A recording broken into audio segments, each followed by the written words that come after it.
Ce problème n'a pas été créé par le Rwanda et ce n'est pas le problème du Rwanda. C'est le problème du Congo. Le M23 n'est pas composé de Rwandais. Le Rwanda a-t-il actuellement des troupes, ne serait-ce qu'une seule, dans l'est de la RDC? Je ne sais pas. NBC News a obtenu en exclusivité 3 ans de rapports de renseignement confidentiels et des images de surveillance. Ils nous ont été remis par des contractants militaires engagés pour fournir du renseignement aux forces congolaises. En utilisant des rapports d'incidents supplémentaires des forces de défense du Rwanda, ou RDF, des images satellites et des entretiens avec des combattants, nous avons pu reconstituer le récit de la guerre secrète menée par le Rwanda. Pour la première fois, nous pouvons voir comment le Rwanda a établi des bases avancées sur le sol congolais, comme cette base située à près de 65 km de la frontière, qui servait à armer, former et commander les alliés du M23. Les images divulguées montrent également comment les RDF ont inondé l'est du Congo d'armes lourdes, notamment des mortiers guidés, des mitrailleuses lourdes, des lance-missiles et même des systèmes blindés de défense aérienne. Ils ont mis en place un réseau de tranchées et de positions fortifiées permettant aux soldats rwandais de participer directement au combat. Les contractants à qui nous avons parlé estiment que le déploiement du Rwanda dans l'est du Congo compte désormais plus de 5000 soldats. Un porte-parole du gouvernement rwandais a refusé de répondre à nos questions, mais a déclaré « Le Rwanda agit pour défendre ses frontières et n'a aucune ambition territoriale en République démocratique du Congo ».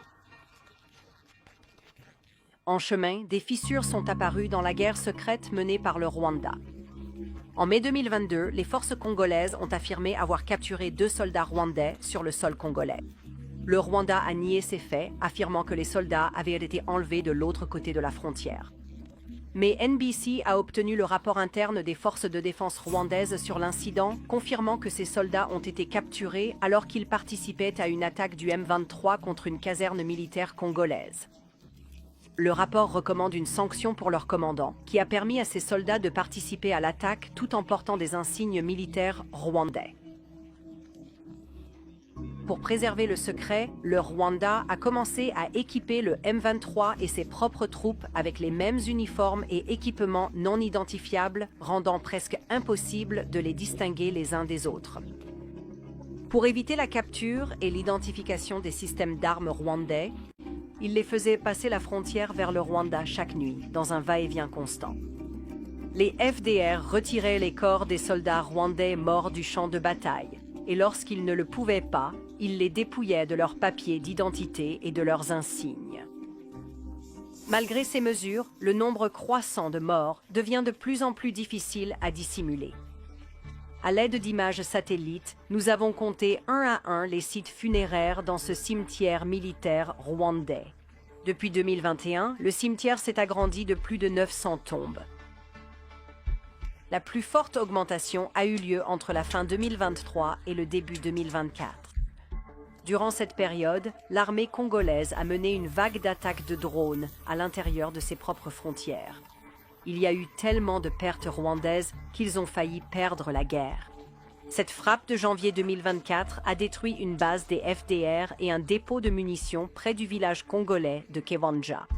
L'attaque a tué des officiers rwandais qui formaient des recrues du M23.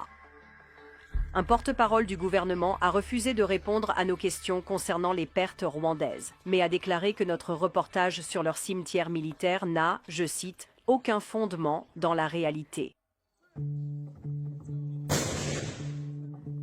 NBC News s'est entretenu avec un ancien membre de l'armée rwandaise qui a perdu des amis, des mentors et des membres de sa famille dans le conflit. Leurs funérailles, nous a-t-il dit, étaient strictement surveillées et contrôlées. Craignant des représailles du gouvernement, il a accepté de parler à NBC à condition de rester anonyme. Il nous a fourni des documents et des sources corroborantes pour vérifier son témoignage. Pour garantir son anonymat, nous lisons un extrait de la transcription de son entretien. J'ai un membre de ma famille. C'est mon cousin. Il m'a appelé. Il a dit, l'ennemi est très dangereux ici. Il a dit, nous avons très peur. Et il tremblait. Vous savez, sa voix tremblait. Il est mort le 31 décembre 2024. Ils vous emmènent au cimetière, ils vous montrent le cercueil, puis ils l'enterrent, puis vous rentrez chez vous. Après cela, ils surveillent les familles, leurs conversations, s'ils partagent ce qui leur est arrivé. Ils sont censés rester silencieux. Pour de nombreux Rwandais, le chagrin est plus fort que la peur. NBC News a trouvé et vérifié 91 exemples de familles rwandaises qui ont défié les autorités en publiant des avis de décès de proches morts dans l'est du Congo. Quand quelqu'un est mort, parfois il ne vous reste absolument plus rien du tout à craindre. Ils n'ont plus rien, absolument plus rien à perdre, vraiment plus rien. Près de 4 années de conflit ont eu leur plus lourd impact sur les civils congolais. Des millions de personnes ont été contraintes de fuir leur domicile pour échapper au combat, souvent à plusieurs reprises. Et les tentatives du Rwanda de dissimuler leur présence ne font qu'aggraver la situation. Un rapport ayant fuité en janvier 2024 montre comment les RDF et le M23 ont établi cette petite position fortifiée, puis ont expulsé tout le village voisin afin de préserver le secret. Au fil de la guerre, de nombreux déplacés ont trouvé refuge dans des camps autour de Goma, la plus grande ville de la région. Mais Goma est désormais occupée par le M23 et les forces rwandaises, et beaucoup de personnes sont à nouveau déplacées. Des images satellites montrent que des milliers de tentes et de structures temporaires dans l'un de ces camps sont entièrement démantelées. Les gouvernements occidentaux sont au courant de l'implication du Rwanda et l'ont déclaré publiquement. Mais malgré cela, le Rwanda continue de recevoir de l'aide internationale, y compris un financement militaire pour ses missions de maintien de la paix de l'ONU. À présent, le Rwanda est à la table des négociations de paix parrainées par les États-Unis, bien qu'il n'ait jamais officiellement reconnu sa participation au conflit. Cela permettra également à des millions de personnes déplacées de retourner chez elles dans des communautés plus sûres avec de nouvelles opportunités économiques. Les États-Unis promettent un investissement rapide dans les réserves de terres rares de l'Est du Congo. C'est une offre attrayante pour le président Kagame. Selon l'accord proposé, le Rwanda profiterait de cet investissement minier et sortirait du conflit sans avoir à rendre de compte pour sa guerre secrète.